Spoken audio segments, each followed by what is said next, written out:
Investigate کرے گی جو آپ کی کاسا لیس ہے, جو آپ کے تلوے چاٹتی ہے, جو آپ کی چاپلوسی پر تعینات ہے, جس کا کام ہی صرف اور صرف آپ کو پروٹوکول فراہم کرنا ہے, جس نے آپ کے بیٹے کی ویڈیوز ملنے کے بعد کہ وہ منشیات کے ریکٹ کا حصہ ہے, وہ آئیس کی پارٹیاں کرتا ہے, وہ آئیس استعمال کر رہا ہے, وہ ویڈیو ملنے کے بعد اس کے خلاف کوئی کارروائی کرنے کی بجائے آپ کو اعتماد میں لیا, آپ نے اس کے دوست کو اٹھوا دیا, اس کے دوست کو اٹھوانے کے ساتھ ساتھ آپ نے متعدد لوگوں کے خلاف کارروائی. یہ پولیس انویسٹیگیٹ کرے گی اور بتائے گی کہ طارق بشیر چیمہ صاحب غلط بیانی کر رہے ہیں یا ان کا بیٹا منشیات میں ملوث ہے.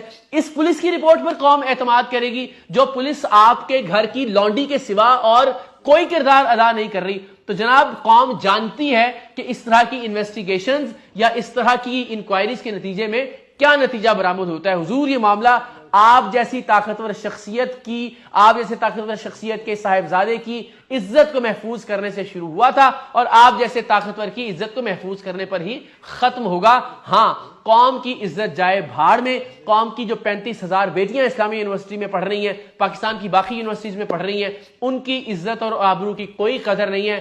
عزت اور آبرو آپ کی ہے, ہماری جان بھی حاضر ہے, ہم اپنی جان قربان کرنے کے لیے تیار ہیں. سچ بتاتے رہیں گے قوم کو, سچ قوم کے سامنے رکھا ہے, اور اس کے بدلے میں اگر آپ ذل الہی ہماری جان لینا چاہتے ہیں تو ہمارا سر حاضر ہے. لیکن ہم اپنے لفظوں سے, اپنی خبر سے, اپنے سچ سے انشاءاللہ العزیز پیچھے نہیں ہٹیں گے. ہم آج بھی اپنی خبر پر قائم ہیں. آپ کے نزدیک اگر یہ خبر جھوٹی ہے, ہمت کیجئے, آئیے کسی بھی پلیٹ فارم پر بتائیے کہ اقرار الحسن نے جھوٹ بولا ہے, غلط بیانی کی ہے. قوم کو معلوم ہونا چاہیے کہ کون قوم سے سچ بول رہا ہے اور کون قوم سے جھوٹ بول رہا ہے. آپ جیسی شخصیت جو کہ اقتدار کے کوریڈورز میں چلتے ہوئے, اقتدار کی راہداریوں میں چلتے ہوئے اس بات کا جواب دینے کے لیے تیار نہیں ہے کہ کیا آپ کے خلاف چلنے والی خبریں یا آپ کے صاحبزادے کے خلاف چلنے والی خبریں درست ہیں یا نہیں ہیں.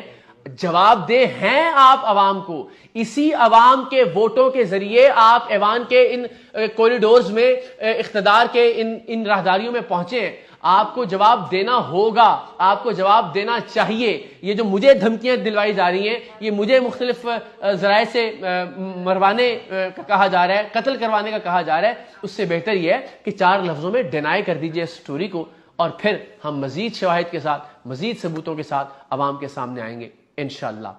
پاکستان زندہ باد.